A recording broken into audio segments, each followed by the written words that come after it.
used to sleep in on weekends and drag myself through the week, barely keeping my eyes open. But everything changed when I discovered a few simple habits that boosted my energy. Today I want to share these habits with you, so you won't die of tiredness and will actually feel way more energized throughout the week.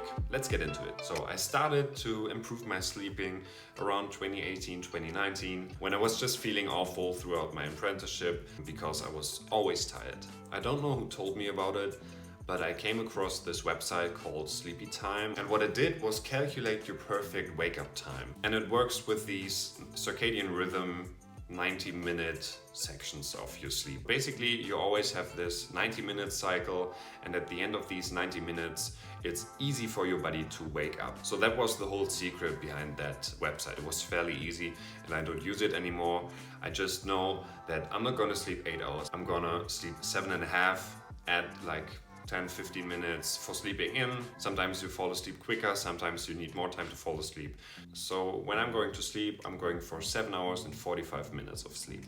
And that always sounds a little bit weird in conversation, but trust me, it's true game changer. So now I had that problem solved, like knowing how much to sleep, but I didn't have this structure in my day so that I would go to bed at the same time every day.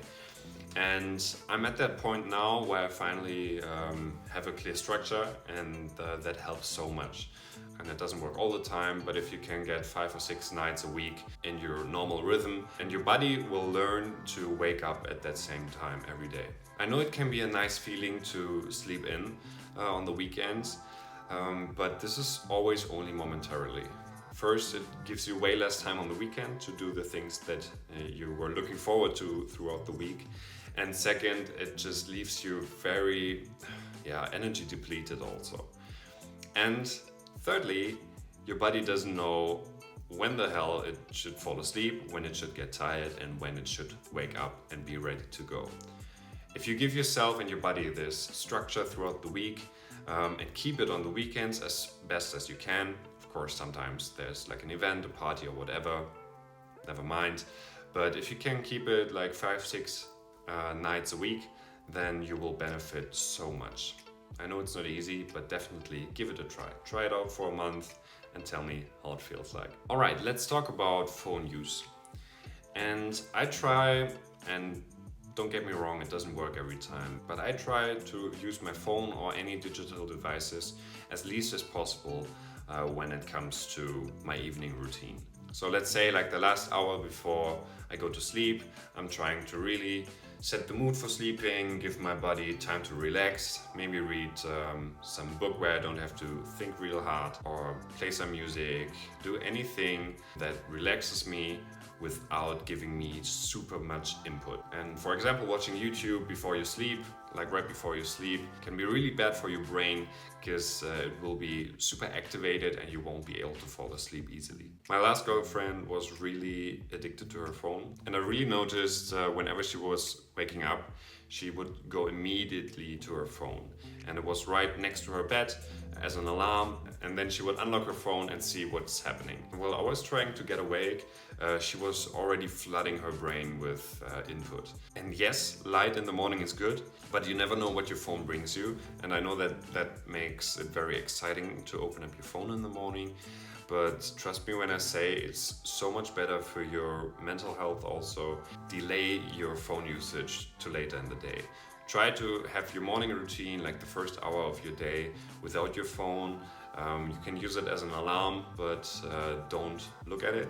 So the way I do it is I have an alarm on my wrist. So I have my fitness band I wear at night for an alarm, which is 2 minutes before my actual alarm, which is my phone. So you can use your phone as an alarm, but I would never put my phone next to my bed. So definitely put it in a room next to your bedroom. So in order to turn off your alarm, you actually have to stand up and get to your phone.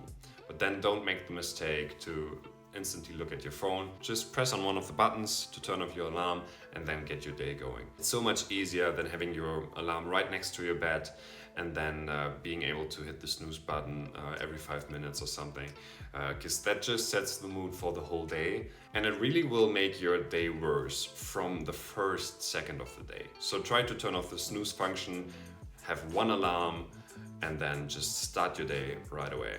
So these were things that I implemented a few years ago, and they really helped me to this day. You can never always stick to everything all the time, but I try to stick especially to the amount of sleep all the time, and that really helps with everything basically. But the last thing I want to talk about is something that I just discovered recently, let's say a year ago. And it really has to do with nutrition and what you eat throughout the day.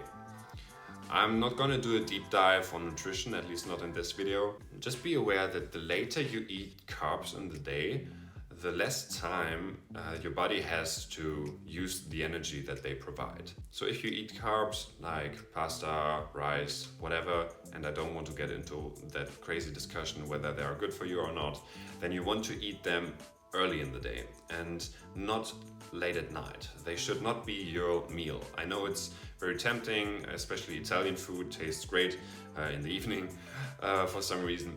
But if you eat that, and I certainly had that feeling for years and did not know why, I could not sleep.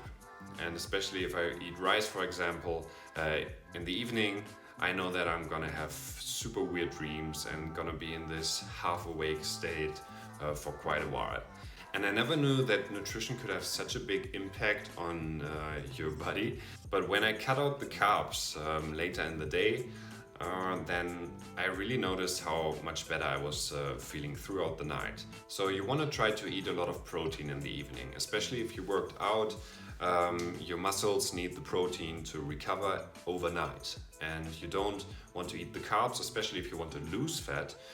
You really don't want to eat the carbs at night or in the evening, because everything the body cannot use for energy, it stores as fat.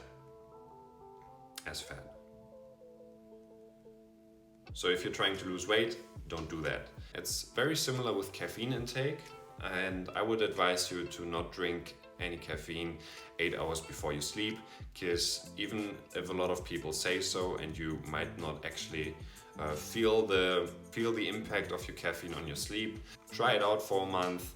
You can still take caffeine, like drink coffee, green tea or whatever in the morning, but really try to limit it when it comes towards the end of the day. So now that you'll hopefully gain control over your sleep, it's time to take control over your free time as well. So if you want to know 7 things to do instead of watching Netflix, then check out my video, and then I'd say we see each other in the next one. Bye.